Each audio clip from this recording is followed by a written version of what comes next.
Hello दोस्तों, कैसे हैं आप सब। स्वागत है आप सभी का कॉमिक वर्ल्ड चैनल पर। तो चलिए दोस्तों, आज हम शुरू करते हैं राज कॉमिक्स में शक्तिमान सीरीज का अगला कॉमिक विशेषांक कष्टक।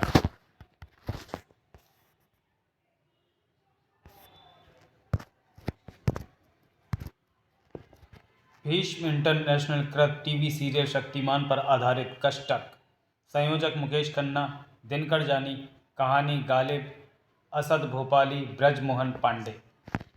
सफ़र यानी यात्रा तब तक ख़त्म नहीं होती जब तक मंजिल नहीं मिल जाती, और हर सफ़र की कोई ना कोई मंजिल होती, ऐसा कहा जाता है।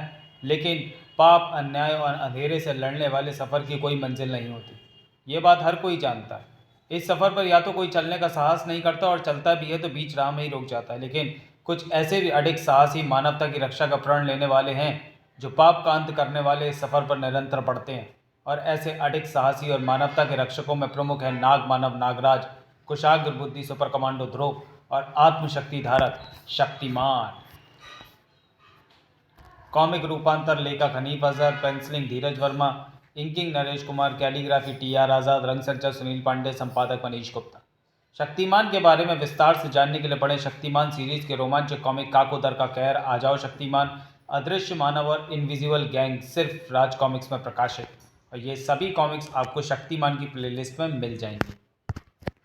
वक्त की धूल ने ना जाने कितनी सभ्यताओं और आश्चर्य को अपने दामन में समेट रखा है। ये बात जानता तो हर कोई है, लेकिन उसे समझने और सामने लाने की कोशिश कुछ ही लोग करते हैं। उन्हीं लोगों में से एक हैं प्रोफेसर हुसैन। ये किला तो काफ़ी पुराना लगता है। बिल्कुल दुरुस्त फरमाया आपने गीता जी, 300 साल पुराना किला है ये। आइए मेरे साथ, मैं आपको इसके बारे में सब कुछ बताता हूँ। आइए मेरे साथ। आज की आवाज़ के लिए वहाँ होती खुदाई को कवर करने के लिए गीता विश्वास वहाँ पहुँची हुई थी, और प्रोफेसर हुसैन ने आश्चर्यजनक जानकारियाँ प्राप्त कर रही थी। यहाँ से खुदाई में मिले अवशेष अपनी कहानी आप कहते हैं। 300 साल पुराना यह किला अपने नीचे एक कहानी दबाए आज भी खड़ा हुआ है, और यह कहानी तुम्हारी समझ में कुछ कुछ आएगी यहाँ से मिले इन अवशेषों और औजारों को देखकर। वाह, क्या मैं इन्हें हाथ लगा सकती हूँ? बिल्कुल, लेकिन ज़रा संभल कर। ग्रेट। वैसे प्रोफेसर, ये कितने साल पुराने होंगे? यही कोई 2-2.5 हज़ार साल पुराने। ओह, यानी 2.5 हज़ार साल पहले इस किले के नीचे एक और किला था। बिल्कुल, और इसकी गवाही निकले अवशेष देते हैं। देखो इस हथियार को देखो, ये हथियार लोहे का बना हुआ है, और ये मूर्ति का हिस्सा है। ये असली तांबे का बना हुआ है, और ये देखो, ये मोहर है प्योर गोल्ड की बनी हुई। और ये सब साबित करते हैं कि उस सभ्यता के लोगों को इन धातुओं की जानकारी थी। लेकिन आपको ये सब कैसे पता चलता है? मिट्टी मिट्टी बताती है हमें। मिट्टी बोलती है सब। उसकी भाषा को समझने की कला आनी चाहिए। इस ज़मीन को देखो, कितनी शांत और स्थिर है, मगर वास्तव में ये ज़रा भी शांत नहीं होती। वास्तव में इसके गर्भ में हमेशा बहुत भयंकर हलचलें होती रहती हैं। यही हलचलें जब ऊपर आती हैं तो अर्थक्वेक यानी भूकंप कहलाती हैं। और गीता जी, ये भूचाल पृथ्वी की ऊपरी परत का नक्शा बदलते रहते हैं। कभी कभी ये भूचाल अपने साथ नीचे से काफ़ी मिट्टी लेकर आते हैं, तब ऊपर का हिस्सा उनकी जगह भरने नीचे चला जाता है, और अपने साथ घर, मकान, सभ्यता सभी कुछ ले जाता है। आई सी। आप इस सभ्यता के बारे में मुझे कुछ और बताएंगे? बताने को तो बहुत कुछ है गीता जी, लेकिन मैं तुम्हें कुछ ऐसी विचित्र बातें बतलाता हूँ जिन्हें सुनकर तुम आश्चर्य से उछल पड़ोगी, क्योंकि वे बातें मेरी भी समझ में नहीं आ रही। जैसे जैसे इस म्यान को देखो, 2.5 हज़ार साल पुरानी है, लेकिन इससे भी ज़्यादा विचित्र देखो। देखो म्यान में रखी इस तलवार को। ओह, ये तो एकदम नई लगती है। हाँ, लेकिन ये उतनी पुरानी है जितनी की बाकी की चीज़ है। क्या? हाँ, और इसकी इससे भी विचित्र एक और बात यह है कि ये तलवार किस धातु की बनी है, इसका अभी तक पता नहीं चल पाया। कमाल है। It's really superb. हैरत से आंखें फाड़े उस तलवार को देखती रह गई गीता विश्वास, जबकि प्रोफेसर हुसैन ने बेचैनी से करवट बदली। ऐसा नहीं लगता कि यहाँ गर्मी कुछ ज़्यादा ही बढ़ गई है? पता नहीं ऐसा क्यों है, जबकि अक्सर इस इलाके में ठंड रहा करती है। प्रोफेसर साहब, प्रोफेसर साहब! अचानक प्रोफेसर हुसैन के साथ सभी का ध्यान वहाँ पहुँचे हड़बड़ाए एक सुपरवाइजर ने खींचा। प्रोफेसर साहब, साइट नंबर 9 से कोई अजीब सी चीज़ निकली है। एक और अजीब सी चीज़? चलो चल कर देखते हैं। सचमुच अजीब थी वहाँ खुदाई से निकली वह चीज़। अजूबा, सचमुच अजूबा है ये तो। लेकिन यह है क्या? हमारे रंगमंच पर आने वाला नया पात्र जो अपने साथ नया रहस्य, नई कहानी लाएगा। यहाँ की खुदाई करके बाहर निकालो। तुरंत ही मजदूर खुदाई करने में जुट गए। ये चीज़ हमारे इतिहास को बदल देगी। खुदाई में जैसे जैसे वह चीज़ ऊपर आ रही थी, वैसे वैसे ही अंधेरे की इस दुनिया में उबलता ठहाका बुलंद और बुलंद होता जा रहा है। और वह ठहाका अंधेरे के शहंशाह तमराज किल्विश के हलक से उबल रहा था। हा हा हा हा हा। अंधेरा कायम रहे, अंधेरा कायम रहे। हा हा हा हा हा। ठहाका दमा तो उसके कंठ से गूंजी मौत के शरीर में भी सिहरन पैदा करने वाली वह आवाज़, बदलेगा, ज़रूर बदलेगा, लेकिन तुम्हारा इतिहास नहीं, तुम्हारा वर्तमान, तुम्हारा भविष्य ज़रूर बदलेगा। सब मेरे गुलाम हो गए। यह शैतानी ठहाके बता रहे थे कि एक बहुत बड़ा खतरा ज़मीन से बाहर आ रहा था और किसी को इसकी भनक भी नहीं थी। ये तो कोई ताबूत है। हाँ, ताबूत, जो ज़मीन से बाहर आकर सैकड़ों दफन रहस्यों को बाहर लाएगा। गीता जी, अब आपका यहाँ आना बिल्कुल भी बेकार नहीं जाएगा। ताबूत के ज़मीन से पूरी तरह बाहर आते ही उन्हें नजर आया एक और रहस्य। इस पर तो कुछ लिखा है। ये कौन सी लिपि है? प्रोफेसर हुसैन की आंखों की चमक और भी बढ़ गई। ये कोई अनजान लिपि मालूम होती है। इसे डिकोड करना होगा। सक्सेना, इसे केमिकल से साफ करवाओ। हम कल सुबह ही इस ताबूत को खोलेंगे। कल सुबह? कल सुबह के बीच आज रात का अंधकार है और अंधकार उस शक्ति को बाहर लाएगा और फिर कायम रहेगा अंधेरा। आज की रात कल की रोशनी को नहीं आने देने के लिए बेताब थी, लेकिन क्या रोशनी के इस उपासक के होता ऐसा उपायगा? लो बस गंगाधर, तुम तो भाग भाग कर समय पर कार्यालय पहुंच गए, पर यहाँ तो समय पर कोई भी उपलब्ध नहीं है। और फिर भी सभी रोते हैं कि देश पीछे क्यों है, पीछे क्यों है, पीछे क्यों है। और हम यहाँ खड़े खड़े हंसते हैं कि इसलिए पीछे हैं, इसलिए पीछे हैं। देश के लिए सचमुच सोच में डूब गया गंगाधर। तभी वहाँ पहुँची कामनी। अरे गंगाधर जी, यहाँ पर तनहा तनहा खड़े किसको याद कर रहे हैं? याद नहीं कर रहे कामनी जी, हम तो रो रहे हैं अपने दुर्भाग्य पर। अब आपको क्या बताएं कामनी जी कि हमारा दुर्भाग्य खराब है। अब देखिए ना, जब कभी भी हम स्नान के हेतु स्नानागार में घुसे तो नल में पानी ही समाप्त हो गया। जब हमने कोई कलम उठाई लिखने के लिए तो स्याही सूख गई। सोना चाहा तो नींद नहीं आई, नींद आई तो सपने नहीं आए, सपने आए तो बुरे बुरे सपने आए। हमने जब कोई पतलून सिलवाई तो पतलून चोरी हो गई। हमने जब भी किसी मच्छर को मारना चाहा, दुष्ट काट कर उड़ गया। और देखो, जब हम कार्यालय जल्दी आए तो कोई भी उपलब्ध नहीं हुआ। सब आ गए हैं गंगाधर जी, बस आप दोनों का ही इंतज़ार हो रहा है। कहाँ हैं सब लोग, कहाँ हैं? एडिटर साहब के कमरे में, वहाँ एक सीरियस मीटिंग चल रही है। अंदर सचमुच सीरियस मीटिंग चल रही थी। गीता विश्वास को कल रात ही बांगड़ू घाटी से वापस लौट आना चाहिए था प्रोफेसर हुसैन का इंटरव्यू लेकर, लेकिन अभी तक वह वापस नहीं लौटी है। हो सकता है वह किसी ज़रूरी काम के लिए रुक गई हो। सो वॉट, सो वॉट, उसे हमें खबर तो करनी चाहिए थी। क्या उसका हमारा कोई रिश्ता नहीं? अरे बेटी जैसी है वो, लेकिन उसे तो कोई चिंता ही नहीं है। मालूम नहीं उसे बांगड़ू घाटी का एरिया कितना खतरनाक है। गुस्से से उबलता संपादक सत्य प्रकाश निराला गंगाधर की तरफ पलटा। तुम तो हमेशा उसके साथ रहते हो ना, हर न्यूज़ उसके साथ शेयर करते हो, तुम्हें उसकी ज़रा भी चिंता नहीं? अब तक कोई खबर नहीं ली तुमने उसकी? वो क्या है संपादक महोदय कि हमें तो पता ही नहीं कि वो बांगड़ू घाटी कब रवाना हो गई। कल कल चली गई वो अकेले, एडवेंचर का शौक है उसे। अरे अचानक एडिटर को फ़ोन की आवाज़ न चौंकाया, और जब उसने फ़ोन उठाया तो वो उछल ही पड़ा। सर, मैं गीता हूँ। गीता? हाँ गीता, मैं सुन रहा हूँ। कहाँ से बोल रहे हो तुम? अरे आवाज़ नहीं आ रही, क्या हुआ तुम्हारी आवाज़ को? गीता, ज़रा ज़ोर से बोलो। Geeta, Geeta, hello hello. ओ, कट गया। उसने क्या बोला सर? मैं गीता हूँ, बस इतना ही बोल पाई वो, और लाइन कट गई। गीता कहाँ से बोल रही थी? मुझे पता करना होगा। गीता के लिए चिंतित गंगाधर रूपी शक्तिमान की आंखों से तुरंत ही वे खोजी तरंगे निकलकर बांगड़ू घाटी के किले तक पहुंची और वापस लौट पड़ी। और जैसे ही वे तरंगे गंगाधर के मस्तिष्क से टकराई, उसे तेज झटका लगा। उफ! गंगाधर को सोच पाता उससे पहले ही संपादक का चिंतित स्वर एक बार फिर उसके कानों में पड़ा। पता नहीं आज मुझे गीता की इतनी चिंता क्यों हो रही है। सर, गीता की मदद तो हर बार शक्तिमान आ जाता है, अपना आप नाहा की चिंता कर रहे हैं। इसी बात की चिंता है मुझे, क्योंकि शक्तिमान हमेशा शहर में दिखाई देता है और बांगड़ू घाटी शहर से बहुत दूर है। पता नहीं शक्तिमान वहाँ पहुँच पाएगा या नहीं। अचानक संपादक गंगाधर की तरफ पलटा। गंगाधर, तुम्हें इसी वक्त गीता की खोज खबर लेने बांगड़ू घाटी जाना होगा। पता करो बांगड़ू घाटी के लिए फ़्लाइट कब है। सॉरी सर, बांगड़ू घाटी के लिए ना तो कोई फ़्लाइट है और ना बस सर्विस। सिर्फ एक ट्रेन वहाँ जाती है जो बराबर चलती रहे तो 6 घंटों में वहाँ पहुँचती है, और ना चले तो 12 घंटे भी पहुँच जाए तो गनीमत है। ओह, इस तरह तो बहुत देर हो जाएगी। सही कहा संपादक महोदय, परंतु यदि यहाँ शक्तिमान भैया होते तो हमें तुरंत गीता जी के पास पहुँचा देते। तो ऐसा करो कि तुम ही शक्तिमान भैया बन जाओ। तुम ही कहते हो कि तुम्हारी शक्ल और शक्तिमान की शक्ल खूब मिलती जुलती है। जी, कुछ भी करो लेकिन गीता की न्यूज़ जल्दी लाओ। जी जी जी, समझा। हम अभी चाहते हैं, समझे। गंगाधर तुरंत ही संपादक के रूम से बाहर निकला। मैं उस तक पहुंच क्यों नहीं पाया? मैं उस प्रकाश की दीवार को पार क्यों नहीं कर पाया? क्या है उस प्रकाश की दीवार के पीछे? मस्तिष्क की उन उलझनों से उसने तुरंत ही स्वयं को बाहर निकाला। भाई, गंगाधर ही बने रहे तो ट्रेन से ही जाना पड़ेगा, और इतनी देर में देवी जी को कुछ भी हो सकता है, इसलिए अब यही रास्ता ठीक रहेगा। तुरंत ही शक्तिमान के रूप में बांगड़ू घाटी में नजर आया। तो ये है बांगड़ू घाटी, लेकिन यहाँ देवी जी कहाँ हैं?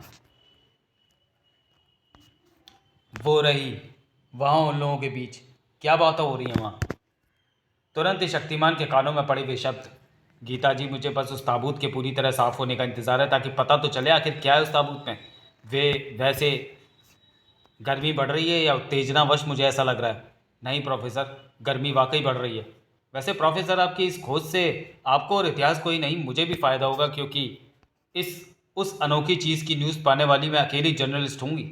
बल्कि गीता, यूँ कहो कि हर अनोखी चीज़ की न्यूज़ लाने वाली अकेली पत्रकार तुम हो। सही कहा। शक्तिमान जैसे हैरत अंगेज किरदार की न्यूज़ लाने वाली तुम ही हो ना गीता? हाँ, लेकिन शक्तिमान की न्यूज़ में वो किसी गंगाधर समथिंग का भी नाम छपता है। ये गंगाधर है कौन? प्रोफेसर हुसैन के सवाल ने गीता का मुंह ऐसे बिगाड़ दिया जैसे केला खाते खाते उसने करेला खा लिया हो। वो खुद एक हैरत अंगेज न्यूज़ है। बिल्कुल गधा है, गधा। यूँ कहो कि किसी इंसान के शरीर में घुसी हुई गधे की शुद्ध आत्मा। ये मेरा बैड लक है कि उसका नाम मेरे नाम के साथ आता है। गीता विश्वास की आवाज़ सुनकर मुस्कुराए बिना न रह सका शक्तिमान। हमारी आत्मा को यह उपनाम देकर हम पर बड़ा उपकार किया देवी जी। अभी ये गधा आपके समक्ष प्रस्तुत होता है। तेज गति से घूमता शक्तिमान तुरंत ही गंगाधर बन गया। ये तो यहाँ खुदाई हो रही है। सब लोग यहाँ कुछ ढूंढ रहे हैं। यह मनुष्य भी अजीब प्राणी है, मिट्टी से ही पैदा होता है, मिट्टी में ही मिल जाता है, फिर भी मिट्टी। अरे, ये मिट्टी कहाँ से आ रही है? मिट्टी की वर्षा हो रही है क्या?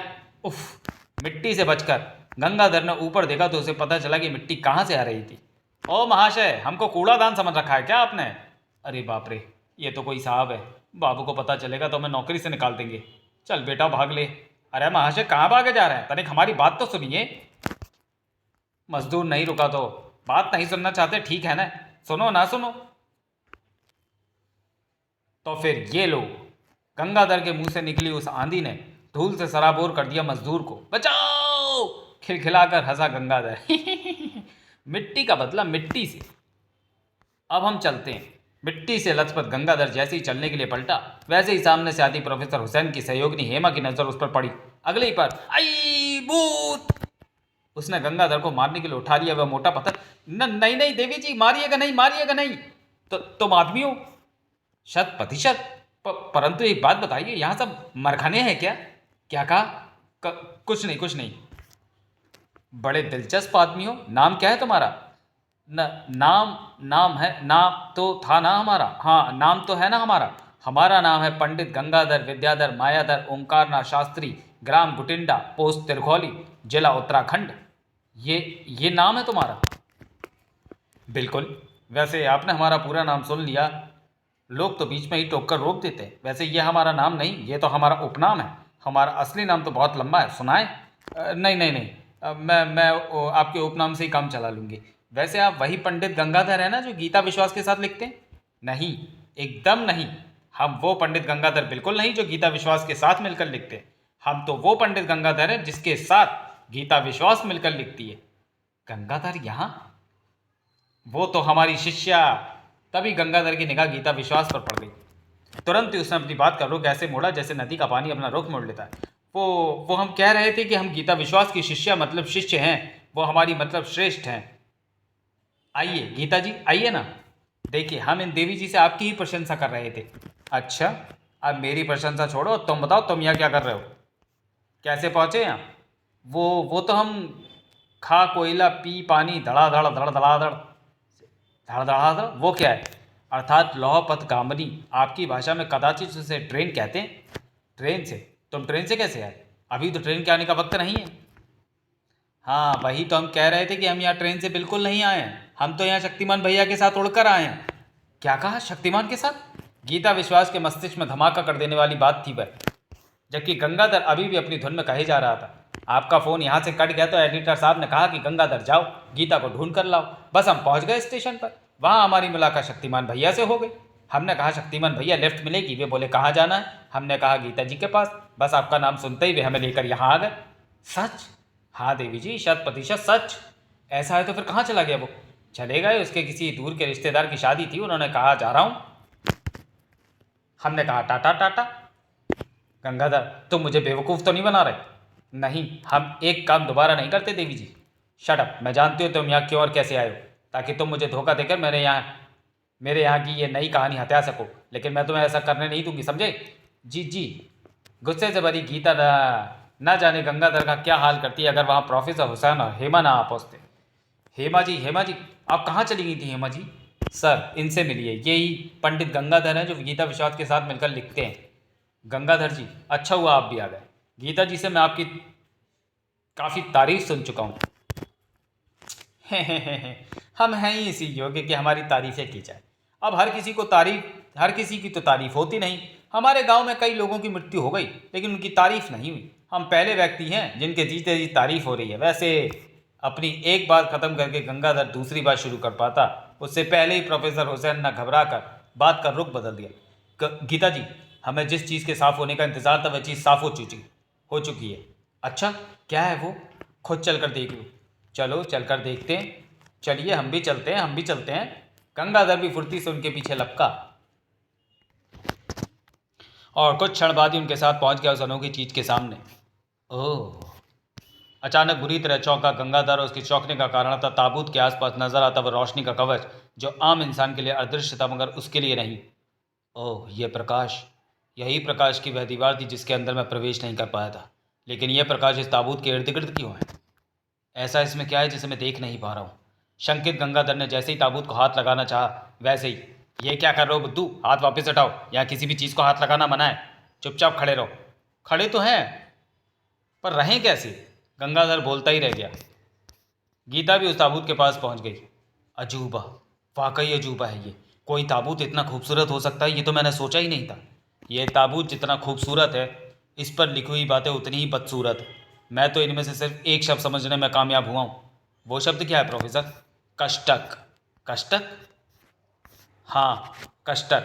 इसके सिवा मुझे इसके बारे में कोई जानकारी नहीं मिली, और मगर मुझे लगता है कि हमें इस ताबूत के अंदर बहुत कुछ मिल सकता है। लेकिन मेरी समझ में अभी तक ये नहीं आया कि हम इस ताबूत को खोलें कैसे। हम इस ताबूत को तोड़कर भी तो देख सकते हैं। नो नो हेमा, हम पुरातत्व वाले लोग हैं। हमारे लिए ये ताबूत उतना ही महत्वपूर्ण है जितनी अन्य चीज़ें। नहीं हेमा, नहीं। मैं तुम्हें इसे हाथ लगाने की भी इजाज़त नहीं दे सकता। मगर सर, हम अगर इसे सावधानी से काटें तो? थोड़ा इंतज़ार करो, मैं इसे खोलने की कोई ना कोई तरकीब ज़रूर ढूंढ लूँगा। गंगाधर भी ताबूत को खोलने की कोई तरकीब ढूंढ रहा था। कष्टक? क्या है ये कष्टक? कष्टक का रहस्य जानने के लिए गंगाधर की आंखों से निकली हुई तरंगें जैसे ही ताबूत से टकराई, वैसे ही चिंग चिंग ओह! गंगाधर के शरीर को तेज झटका लगा। गंगाधर के कंठे से निकली करार ने सभी का ध्यान अपनी तरफ खींचा। क्या हुआ गंगाधर? कुछ नहीं, कुछ नहीं हेमा जी। वो क्या है कि ताबूत बहुत सुंदर है, और सुंदर वस्तुएं देखने से अक्सर हमारे साथ ऐसा ही होता है। ओह, तभी तो तुम मुझे देखकर बौखला गए थे। हैं? इधर प्रोफेसर और गीता, जब से ताबूत निकला तब से गर्मी कुछ ज़्यादा ही बढ़ गई है। गीता, कहीं तुम मेरा मजाक तो नहीं उड़ा रही? नहीं प्रोफेसर, आप खुद ही देख लीजिए ना, हम सब पसीने से कितना भीग रहे हैं। अपने आप को देखिए, हेमा को देखिए, मुझे देखिए, और गंगाधर को देखिए। अरे! गंगाधर की तरफ देखते ही गीता ऐसे चौंकी जैसे उसे तेज करंट लगाओ। और चौंकती भी क्यों ना, ऐसे माहौल में भी गंगाधर के माथे पर पसीने की एक भी बूंद जो नहीं दिख रही थी। गंगाधर, तुम्हें पसीना क्यों नहीं आ रहा? आ रहा है ना, काफ़ी पसीना है, बहुत पसीना है। हम अभी आपको दिखाते हैं। गंगाधर ने अपना रुमाल निकाल कर अपना चेहरा पोंछा और उसे निचोड़ दिया। देखिए कितना पसीना है, और आप कह रही हैं पसीना नहीं है? प्रोफेसर हुसैन की आवाज़ ने उन्हें चौंकाया। यह ताबूत बहुत रहस्यमय बनता जा रहा है। आओ चलते हैं, रात हो रही है। सचमुच रात का अंधेरा धीरे धीरे सारे वातावरण को अपने आगोश में ले रहा था। वैसे तुम्हारा शक्तिमान भी अपने आप में एक रहस्य है गीता। नहीं प्रोफेसर, शक्तिमान रहस्य नहीं, रहस्य को मिटाने वाला एक आम इंसान है। यही तो अपने आप में सबसे बड़ा रहस्य है। एक तरफ आम इंसान, दूसरी तरफ इतनी सारी शक्तियाँ। हर आम इंसान के पास इतनी शक्तियाँ होती हैं प्रोफेसर, लेकिन शक्तिमान जैसा इंसान उन शक्तियों को पहचान कर शक्तिमान बनता है। मगर वो आम इंसान है कौन जो शक्तिमान बनता है? मेरे ख्याल से वह आम इंसान हमेशा लाल कॉस्ट्यूम में नहीं रहता होगा। इसका मतलब वो आम इंसान ज़रूर शक्तिमान के एकदम अपोजिट होगा, बिल्कुल डबल पर्सनैलिटी वाले हीरो की कहानियों का नायक जिसके दो रूप होते हैं, एक तो अंतर्मुखी और दूसरा आम इंसान से थोड़ा कम। गीता की बात ने प्रोफेसर जैसे अनुभवी को थोड़ा सोच में डाल दिया, और फिर एक पल के बाद प्रोफेसर ने किया वह धमाका। गीता जी, कहीं वो आपका असिस्टेंट गंगाधर तो नहीं? गंगाधर? हो सकता है, गंगाधर शक्तिमान हो सकता है। गीता के चेहरे पर आते जाते सैकड़ों भाव बता रहे थे कि गंगाधर के प्रति उसके दिल में शक का बीज पैदा हो गया था, और गंगाधर इस बात से पूरी तरह बेखबर था। जानती हो हेमा जी, फिर हमने क्या किया? शक्तिमान भैया को उठाया और पटक दिया। तब से शक्तिमान भैया हमसे बहुत घबराते हैं।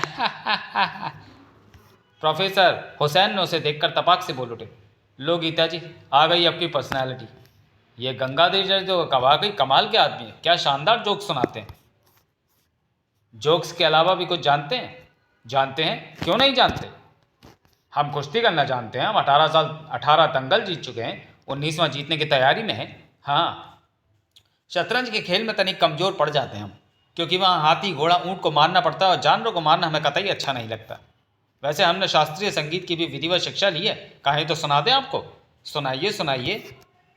तुरंत ही कान पर हाथ रखकर हाथ में थमी कुदाल को ही वीणा समझकर शुरू हो गया गंगाधर। आ औ टन टना टन टन टन टारा, मुर्गी मुर्गी करे लड़ाई, तेरा दड़बा मेरा दड़बा, तोते को मैना ने मारा, फिर भी अच्छा देश हमारा, टन टना टन टन टन टारा। वाह वाह। प्रोफेसर हुसैन और हेमा गंगाधर के शास्त्रीय संगीत का भरपूर आनंद ले रहे थे, लेकिन गीता अभी भी कहीं खोई हुई थी। क्या गंगाधर शक्तिमान हो सकता है? रह रहकर एक ही सवाल उसके मस्तिष्क की दीवारों से टकरा रहा था। गीता ऐसे ही ना जाने कब तक सोचती रहती अगर प्रोफेसर हुसैन उठ खड़े ना होते। अब हम ये महफिल यहीं ख़त्म करते हैं, क्योंकि रात बहुत हो चुकी है और कल सुबह में जल्दी जागना है, क्योंकि कल सुबह में ताबूत को खोलना है। ऐसा है तो चलिए श्रीमान, चलकर सो जाते हैं, कल सुबह जल्दी उठेंगे। कल सुबह बहुत दूर थी, अभी मौजूद था रात का वह घोर अंधकार जिस पर राज करता है वह अंधेरे का राजा तमराज किल्विश। जागो जागो, 2500 साल बाद तुम्हारे जागने का वक्त आ गया। जागो। हा हा हा हा हा हा। अंधेरे के रथ पर सवार होकर पाप तेजी से बढ़ रहा था और उसने अपना शिकार बनाया था प्रोफेसर के असिस्टेंट हेमा को। प्रोफेसर ने मुझे ताबूत खोलने को मना तो किया, पर मेरा मन नहीं मान रहा। आखिर ताबूत में है क्या? यह जानने के लिए सुबह तक तो मुझसे इंतज़ार नहीं होगा, मुझे अभी उसे जाकर देखना होगा। हेमा तुरंत ही अपने बिस्तर से उठी और तहखाने में आ गई। तहखाने में रखा ताबूत था उसकी मंजिल, और जैसे जैसे वो ताबूत की तरफ बढ़ रही थी वैसे वैसे शैतानी शक्तियाँ हिलोरे ले रही थी। आज़ाद होने के लिए मचल रही थी, और शैतानी शक्तियों के आज़ाद होने की वह अभिलाषा जल्दी ही पूरी होने वाली थी, क्योंकि हेमा ताबूत के सामने पहुंच चुकी थी। कोई ताबूत इतना सुंदर होगा ये तो मैं सपने में भी नहीं सोच सकती। मैं इसे खोलती हूँ। हेमा ने ताबूत को खोलने के लिए अपनी सारी ताकत लगा दी, लेकिन ये तो खुलने का नाम ही नहीं ले रहा।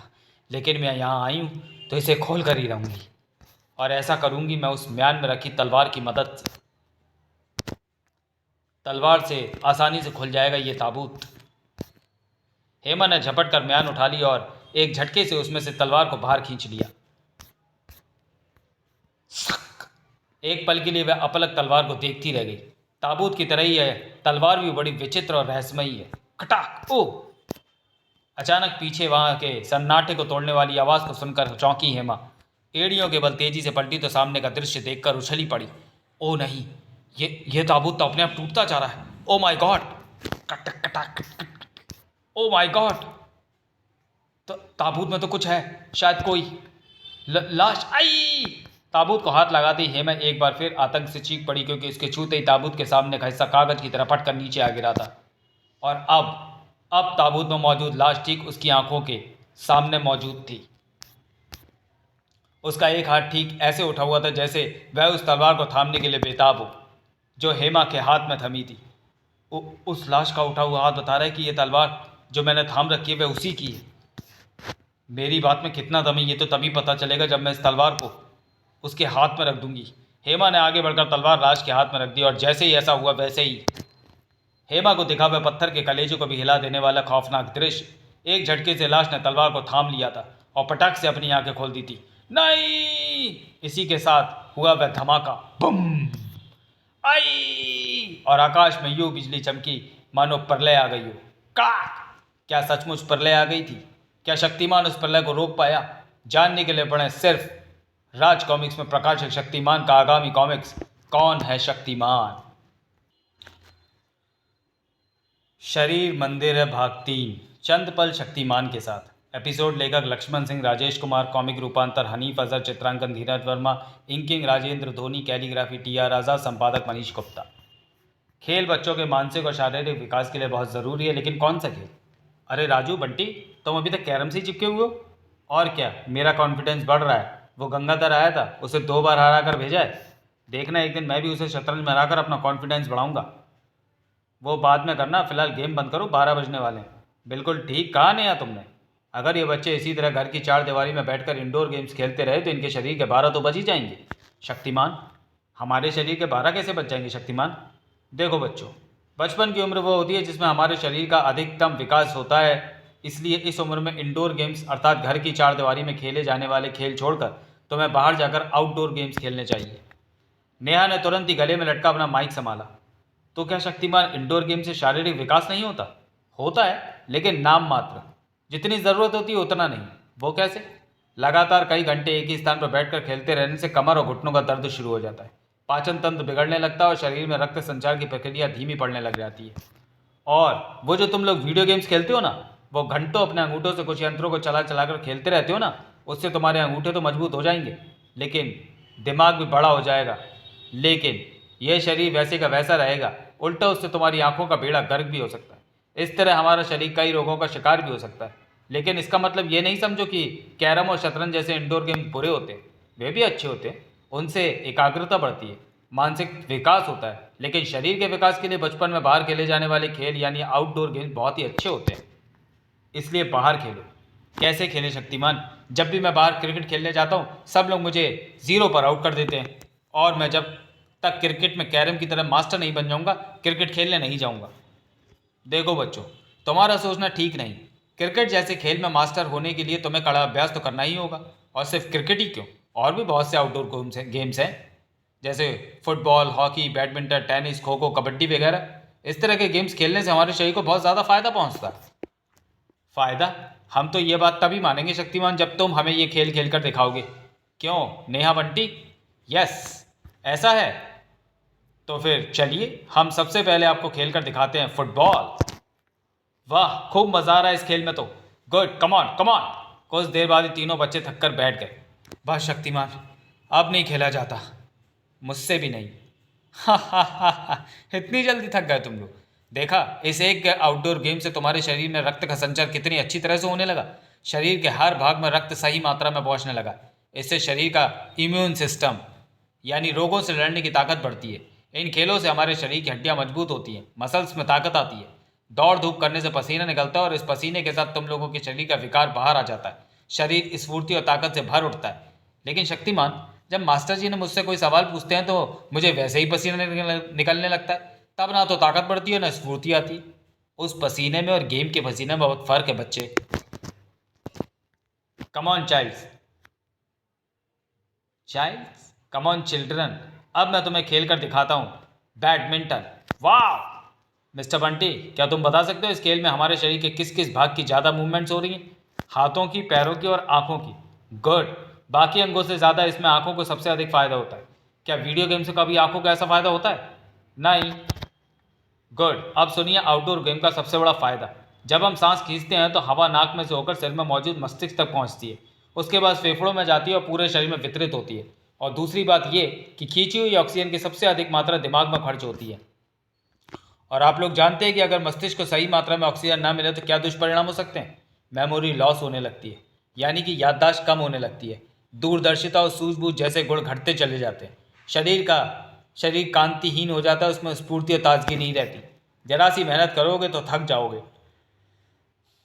बाप रे, ऑक्सीजन ना मिलने से इतने ज़्यादा नुकसान? ये तो कुछ भी नहीं है। ऑक्सीजन के बिना तो सब कुछ खत्म ही समझो। हवा जीवन का आधार है तो ऑक्सीजन उसके प्राण है। अगर तुम आउटडोर गेम खेलोगे तो ऑक्सीजन से भरपूर ताज़ी हवा पाओगे, और अगर आप बंद कमरों में सिर्फ इंडोर गेम ही खेलोगे तो कुदरत के इस बेमिसाल उपहार से वंचित रह जाओगे। सही कहते हो शक्तिमान, इसलिए मैं तो आज से रोज़ बैडमिंटन खेलूंगी, और मैं फुटबॉल, और मैं कबड्डी। Very good. ऐसा करोगे तभी आप फिट रहोगे, और जो फिट हैं सो हिट है। यही आपके लिए मेरा आज का मंत्र है, जो फिट है सो हिट है। समाप्त। तो चलिए दोस्तों, वीडियो को यहीं समाप्त करते हैं और मिलते हैं शक्तिमान सीरीज की अगली कॉमिक्स कौन है शक्तिमान में। तब तक के लिए धन्यवाद।